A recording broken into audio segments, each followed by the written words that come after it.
When I started building FlexiSAF, there was no startup hype, no venture capital buzzwords, no pitch competitions everywhere.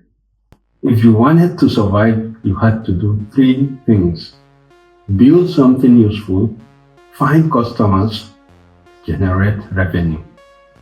Let me tell you how this really started for me. Not in a boardroom, not at a pitch competition, on the back of an Okada. I had my laptop with me. I was going to meet a school owner to show her something we had built. No slides, no storytelling, just a product. I opened my laptop and demoed Result Compiler. She listened, then she called her ICT staff. They asked questions, we talked through it, and 2 days later, they paid, we deployed. That moment shaped everything for me because I realized something simple. You do not start with funding, you start with a customer. From there, we kept going. With almost no funding, we bootstrapped FlexiSAF to $1 million in revenue, one school at a time, before we ever built a growth engine. That is how real companies are built, not in big leaps, but in small, consistent wins. Years later, I attended Startup Istanbul. There was a session by Bill Kenny, Investment or Sales, What Matters More? And one idea stayed with me. Investors are more likely to invest in businesses that do not actually need investment. Businesses that already have sales, traction, and proof. That is the paradox. Revenue makes you credible. Revenue makes you fundable.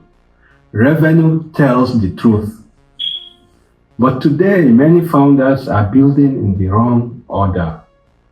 They think the path is idea, pitch, funding, success.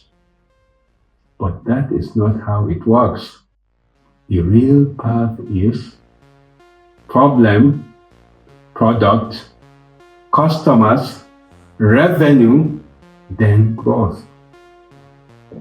And today, this matters even more because with AI, building is no longer the hard part. You can ship a product in days. So product is no longer your advantage. The real question is, can you get someone to pay? That is where most startups fail. Not because they cannot build, but because they cannot get customers. That is why bootstrapping matters. It forces you to focus, to get your first customer, then your next, then real revenue. That is the path to your first $1 million. That is why I created this course, Bootstrapping to Your First $1 million. This is not theory. This is execution. How to find real problems, how to access your market, how to get paying customers, and how to build something that actually grows. If you are serious about building a real business, not just chasing funding, not just building for hype, then this is for you. Start with one customer, then another, and build from there. That is how real companies are built.